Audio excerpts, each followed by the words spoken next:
নিকৃষ্টভাবে ভারতীয় আর্মিকে বলা, এটা পাকিস্তানও বলে না, কারণ রাম যুদ্ধ করে বড় হয়েছেন। সেরকম যুদ্ধের অ্যাডভান্টেজ প্রত্যেক পলিটিক্যাল পার্টিই নেয়, এটা নতুন কিছু নয়। তবে এটা দুঃখজনক যে আর্মির কৃতিত্বকে আমাদের দেশের রাজনৈতিক নেতারা ছোট করে দেখছেন। 1000 কোটি, 14,000, 15,000 কোটি টাকার খরচ করে দুটো ব্রিজ মিলিয়ে প্রায় 34,000 crore খরচ হয়েছে। আমরা এটা কোনো বিদেশি লোন নিইনি, না ওয়ার্ল্ড ব্যাংক থেকে লোন নিয়েছি, না IMF থেকে লোন নিয়েছি। এটা সম্পূর্ণ ভারতীয় পয়সায় তৈরি হয়েছে। কাশ্মীরের লোকেরা অনেক বেশি ইকোনমিক্যালি কনফিডেন্ট হয়ে যাচ্ছিল। কাশ্মীরে পাথর ছোঁড়ার জন্যে কোনো লোক পাওয়া যাচ্ছিল না, এবং ট্রেন লাইন হওয়ার ফলে আমাদের মালবাহী যে গুডস ট্রেন সেটা বেরোবে, তার ফলে জিনিসপত্রের অনেক আদান প্রদান হবে, ব্যবসা বাণিজ্য বাড়বে। TMCর সাধারণ সম্পাদক আমাদের অভিষেক, তিনি বিদেশে গিয়ে ভারতের এই অ্যাকশানকে প্রশংসা করছেন, কিন্তু তার দলেরই আবার লোক তারা অত্যন্ত বাজে কথা বলছেন ভারতীয় আর্মি সম্পর্কে। তো এই কাশ্মীর ইস্যুটা আর সেরকম এফেক্টিভ হবে না। সেই জন্যে তারা ট্যুরিস্ট বন্ধ করার জন্যে ট্যুরিস্টদের অ্যাটাক করেছিল। নরেন্দ্র মোদীর বিরোধিতা করতে গিয়ে তারা ভারতের বিরোধিতা করতে শুরু করেছেন। আমরা সেটা রাহুল গান্ধীকেও অনেকবার দেখেছি। সুতরাং 6 ঘন্টার মধ্যে যে জিনিসটা আমি 40 বছর 50 বছর আগে যেটা 4 দিন লাগতো, এখন সেটা 6 ঘন্টার মধ্যে আমরা বারামুলা পৌঁছে যাব। এরপর থেকে আমরা দেখতে পাচ্ছি শাসক দলের, এই রাজ্যের শাসক দলের বিভিন্ন নেতা মন্ত্রী তারা বারে বারে কটূক্তি করছেন। গতকালই মন্তব্য করেছেন নরেন্দ্রনাথ চক্রবর্তী, যিনি কিনা পাণ্ডবেশ্বরের বিধায়ক, তিনি মন্তব্য করেছেন পাকিস্তানের সঙ্গে সেটিং। এই রাজ্যের বিভিন্ন তাবড় নেতা মন্ত্রীরা এই যে অপারেশন সিন্দুরের যে উদ্দেশ্য সেটার অপব্যবহার করছেন, কি বলবেন? এটা আসলে এদের সরকারি প্ল্যান, এবং শুধু নরেন্দ্রবাবু নন, আমাদের অন্যান্য কয়েকজন MP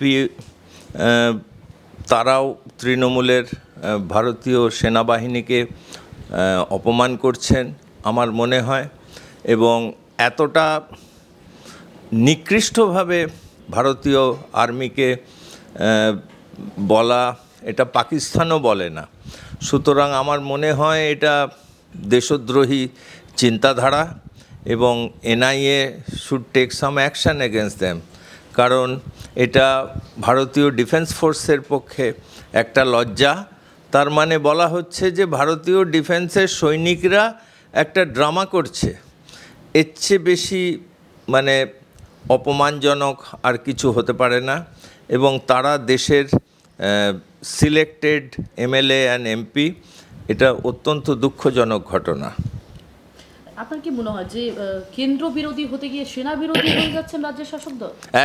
একদম তুমি ঠিকই বলেছ যে তারা বুঝতে পারছেন না। যেখানে TMCর সাধারণ সম্পাদক আমাদের অভিষেক, তিনি বিদেশে গিয়ে ভারতের এই অ্যাকশানকে প্রশংসা করছেন, কিন্তু তার দলেরই আবার লোক তারা অত্যন্ত বাজে কথা বলছেন ভারতীয় আর্মি সম্পর্কে। এবং সেই জিনিসটা আমরা এর আগে কংগ্রেসেরও দেখেছি। তারা নরেন্দ্র মোদীর বিরোধিতা করতে গিয়ে তারা ভারতের বিরোধিতা করতে শুরু করেছেন। আমরা সেটা রাহুল গান্ধীকেও অনেকবার দেখেছি। আরও একটা বিষয় যেখানে দেখতে পাচ্ছি আমরা, 10টি দেশের যে সংসদীয় ফোরামে পাকিস্তানের বন্ধু দেশ হিসেবে পরিচিত চীনও ছিল, সেখানে দাঁড়িয়ে পাকিস্তানের বিপক্ষে এখন চীনকেও দেখা যাচ্ছে। চীন এখন বিশ্বের অন্যতম শক্তিশালী দেশ। ইকোনমিক্যালি তারা 2 নম্বরে আছেন, এবং মিলিটারিলিও তারা অনেক অ্যাডভান্স।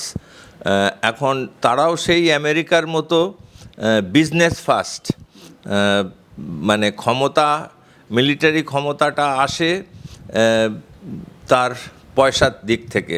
সেই দিক থেকে আমেরিকা যেরকম সবসময় তার বিজনেস প্রথম এই মতবাদে চলে, আমার মনে হয় যে চীনও এখন সেই পথ অনুসরণ করছে। যেখানে ব্যবসা বেশি সেখানেই চীন ইন্টারেস্টেড, এবং চীন জানে যে ভারতের মার্কেট বিশাল, পপুলেশন বিশাল, এবং অলরেডি চীনের অনেক প্রোডাক্ট এখানে তৈরি হচ্ছে মেড ইন ইন্ডিয়া নাম দিয়ে, যদিও ওগুলো চাইনিজ প্রোডাক্ট। সুতরাং এটা খুব স্বাভাবিক ঘটনা চীনের পক্ষে, আমি একদম আশ্চর্য হচ্ছি না। আচ্ছা, জলের আমরা দেখেছি যেখানে সিন্ধু চুক্তি একেবারে বন্ধ করা হয়েছে, জল দেওয়া ইন্দাস ওয়াটার ট্রিটি, সেখানে দাঁড়িয়ে জল না পেয়ে পাকিস্তানের এখন সূত্র মারফত যে খবর পাওয়া যাচ্ছে সেখানে বলছে জল না পেয়ে মরবো। সেই জায়গায় তারা দাবি করছেন জল যাতে ভারত থেকে দেওয়া হয়। এই যে সিদ্ধান্তগুলো একটার পর একটা চুক্তি থেকে শুরু করে ভারত সরকার সিদ্ধান্ত নিয়েছে পাকিস্তানের বিরুদ্ধে, সেই সিদ্ধান্তগুলো কিভাবে দেখছেন? সত্যি কি তাদেরকে জল দেওয়া এইভাবে সহযোগিতা করা আরও এখনো পর্যন্ত উচিত? একটা কথা তোমায় বলি, এটা কোনো নতুন ব্যাপার নয়, এবং এর ইন্টারন্যাশনাল লজ এবং রুলস আছে। পৃথিবীতে অনেক দেশের অনেক নদী অনেক দেশের মধ্যে দিয়ে যায়, সুতরাং আউটরাইট কোনো নদীকে বন্ধ করে দেওয়া যায় না, সম্ভব নয়। আমরা ইউরোপের ড্যানিউব আমি শুনেছি 8খানা দেশের মধ্যে দিয়ে যায়, প্লাস ইন্ডিয়াতেও আমাদের ব্রহ্মপুত্র আছে, সেটা চীন, তারপর ইন্ডিয়া, তারপর বাংলাদেশের মধ্যে যায়। এটা কোনো নতুন ঘটনা নয়। এর জন্যে ইন্টারন্যাশনাল এবং ইউনাইটেড নেশনসের ভেরি স্পেসিফিক জল কন্ট্রোলের ব্যবস্থা আছে। এই চুক্তিটা করা হয়েছিল তার অ্যাডিশনাল, মানে ইন্টারন্যাশনাল যেটা আমাদের রুলস তার ওপরে এটা করা হয়েছিল। এটা একটু অ্যান্টি ইন্ডিয়ান ছিল, 80% 20%, মানে 80% পাকিস্তানে চলে যাচ্ছিল জল, শুধু 20% আমাদের ভারতের কাজে লাগছিল। আমার মনে হয় সেই জিনিসটাকে ভারত বন্ধ করে দিয়েছে। একদম জল বন্ধ করে দেওয়া সম্ভব নয়, সেটা বিশ্ব এই ওয়াটার ট্রিটির এগেনস্টে। তবে পাকিস্তান যথেষ্ট জল এবার কম পাবে, এবং সামনেই গরমকাল, এখনও গরমকাল চলছে। সুতরাং this is one of the arm twisting method of India to Pakistan. আচ্ছা, আরও একটা বিষয় অপারেশন সিন্দুর নিয়ে রাজ্যের মুখ্যমন্ত্রী থেকে শুরু করে শাসক দলের অনেকেই দাবি করছেন মোদিজি ব্যবসা করছেন অপারেশন সিন্দুর নিয়ে, ভোট বাক্সে যা নিজেরা যাতে এগিয়ে যেতে পারে সেই জন্য অপারেশন সিন্দুরকে ব্যবহার করছেন। আপনি দীর্ঘদিন সেনাতে ছিলেন, সেনাবাহিনীতে ছিলেন, এবং সেই জায়গায় দাঁড়িয়ে আপনার কি সত্যি মনে হয় এটা ব্যবসার জায়গা তৈরি হয়েছে অপারেশন সিন্দুর? এটা একদম অত্যন্ত দুঃখজনক ঘটনা। মুখ্যমন্ত্রী এবং অন্যান্য আরও প্রদেশের রাজনৈতিক নেতারা, এটা ভারতীয় আর্মিকে ছোট করে দেখা হচ্ছে এবং তাদের কৃতিত্বকে নিচু করে দেখা হচ্ছে, এবং এটা একটা মিডিয়া বানানো যে বিজেপি বা নরেন্দ্র মোদী এটা ভোটের জন্য ব্যবহার করছেন। আমরা দেখেছি বাংলাদেশ জেতার পরে ইন্দিরা গান্ধীও বাংলাদেশ জয়কে পলিটিক্যালি ইউজ করেছিলেন, এবং 72 সালে তিনি তাড়াতাড়ি পার্লামেন্ট ইলেকশন ডাকেন এবং বিপুল ভোটে জয়লাভ করেন। সুতরাং আমাদের দেশ সবসময় যুদ্ধের হিরোদের সাপোর্ট করে। আমরা দেখেছি রামায়ণ মহাভারতেও রামকে পুজো করা হয়, লক্ষ্মণ বা ভরতকে সেইভাবে পুজো করা হয় না, কারণ রাম যুদ্ধ করে বড় হয়েছেন। সেরকম যুদ্ধের অ্যাডভান্টেজ প্রত্যেক পলিটিক্যাল পার্টিই নেয়, এটা নতুন কিছু নয়। তবে এটা দুঃখজনক যে আর্মির কৃতিত্বকে আমাদের দেশের রাজনৈতিক নেতারা ছোট করে দেখছেন। আরও একটা বিষয়, গতকাল চীনা ব্রিজ উদ্বোধন হয়েছে এবং সেখানে দাঁড়িয়ে চীনা ব্রিজে বলা হচ্ছে কাশ্মীরের গেম চেঞ্জার। আপনার কি মনে হয় সত্যিকার গেম? একদম। আমি তোমাকে একটা পার্সোনাল এক্সাম্পল দিচ্ছি। আমার প্রথম পোস্টিং হয় বারামুলাতে। আমার ফার্স্ট পোস্টিং, আমি পুনা থেকে জম্মুতে পৌঁছাই সকাল 11টা নাগাদ। তারপরে সেই দিন আমি জম্মুতে থাকি। তারপরের দিন সকালবেলায় জম্মু থেকে বেরিয়ে আমরা উধমপুরে যাই, 2-2:30 নাগাদ পৌঁছাই। সেখানে আবার নাইট হল্ট হয়। তৃতীয় দিনে আমরা সকালবেলায় উধমপুর থেকে পাটনি টপ হয়ে বিকেল 5টা নাগাদ শ্রীনগর পৌঁছাই। সেখানে নাইট হল্ট হয় এবং চতুর্থ দিনে আমরা সকালবেলায় শ্রীনগর ট্রানজিট ক্যাম্প থেকে আমরা বারামুলা পৌঁছাই আমার রেজিমেন্টের কাছে। তো আমার জম্মু থেকে যেতে 4 দিন সময় লেগেছিল। এখন এই চেনাব ব্রিজ এবং রেলওয়ে লাইন হয়ে যাওয়ার ফলে জম্মু থেকে আমরা 4 ঘন্টা 5 ঘন্টার মধ্যে শ্রীনগর পৌঁছাই এবং অলরেডি শ্রীনগর থেকে বারামুলা রেলওয়ে লাইন তৈরি হয়ে গেছে। ওটা হয়তো উরি পর্যন্ত এক্সটেন্ড করা হবে। It will take another 40 kilometre, maybe 1 hour 2 hour. সুতরাং 6 ঘন্টার মধ্যে যে জিনিসটা আমি 40 বছর 50 বছর আগে যেটা 4 দিন লাগতো, এখন সেটা 6 ঘন্টার মধ্যে আমরা বারামুলা পৌঁছে যাব। এবং ট্রেন লাইন হওয়ার ফলে আমাদের মালবাহী যে গুডস ট্রেন সেটা বেরোবে, তার ফলে জিনিসপত্রের অনেক আদান প্রদান হবে, ব্যবসা বাণিজ্য বাড়বে, সময় কম লাগবে। It is a absolute game changer. গতকাল এই উদ্বোধনের সময় পাঞ্জাব এবং জম্মু কাশ্মীরের মুখ্যমন্ত্রী ছিলেন ওমর আবদুল্লাহ। উনি বলছেন যে আমি যখন ক্লাস 8-এ পড়তাম তখন থেকে আমি এই রেল লাইনের কথা শুনে আসছি। আজ ওনার 55 বছর বয়স এবং এতদিন বাদে সেই তার স্বপ্ন সফল হলো। আর একটা কোথাও আমি পড়লাম যে ইংরেজ জামানার সময়ও তারা বারামুলা পর্যন্ত ট্রেন চালু করার কথা করেছিলেন, তারা প্ল্যান করেছিল, কিন্তু সেটা হয়নি। আজ দেশ স্বাধীনতার 75-80 বছর বাদে এই জিনিস একটা বিশাল রিমার্কেবল অ্যাচিভমেন্ট। এবং সবচেয়ে বড় কথা হচ্ছে আমরা এই যে যত হাজার কোটি, 14,000 15,000 কোটি টাকার খরচ করে দুটো ব্রিজ মিলিয়ে প্রায় 34,000 crore খরচ হয়েছে, আমরা এটা কোনো বিদেশি লোন নিইনি, না ওয়ার্ল্ড ব্যাংক থেকে লোন নিয়েছি, না IMF থেকে লোন নিয়েছি। এটা সম্পূর্ণ ভারতীয় পয়সায় তৈরি হয়েছে এবং এখানে কোনো বিদেশি টেকনোলজি আসেনি।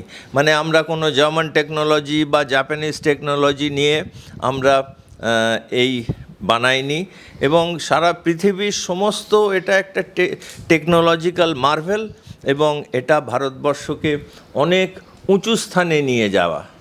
আমার মনে হয় we all are very proud of this 2 Bridges. বলতে চাইছেন কাশ্মীরের বাসিন্দারা এবার মুনাফার অর্থনৈতিকভাবে মুনাফা দেখবেন? নিশ্চয়ই, মানে এটা তো অলরেডি দেখছেনই, পপুলেশন, ট্যুরিজম বেড়ে যাচ্ছে। এই যে পেহেলগাঁওতে যে অ্যাটাক হয়েছিল, এটা কাশ্মীরের লোকেরা অনেক বেশি ইকোনমিক্যালি কনফিডেন্ট হয়ে যাচ্ছিল। কাশ্মীরে পাথর ছোঁড়ার জন্যে কোনো লোক পাওয়া যাচ্ছিল না, কারণ they are economically now much better off. অনেক ট্যুরিস্ট আসছে, ঘোড়সওয়ার থেকে আরম্ভ করে ধাবাওয়ালা, porter, everybody was getting money. তো সেই জন্যে আমাদের পাকিস্তান এবং বিরোধী শত্রুপক্ষ তারা ভাবছে যে ইকোনমিক্যালি স্ট্রং হয়ে গেলে হয়তো এই কাশ্মীর ইস্যুটা আর সেরকম এফেক্টিভ হবে না। সেই জন্যে তারা ট্যুরিস্ট বন্ধ করার জন্যে ট্যুরিস্টদের অ্যাটাক করেছিল। আমার মনে হয় এই পেহেলগাঁও থেকে যে আমাদের অমরনাথ কেভের যে যাত্রা 3রা জুলাই থেকে শুরু হবে, এখানে গতবারের চেয়েও বেশি লোক এবারে রেজিস্টার করেছে।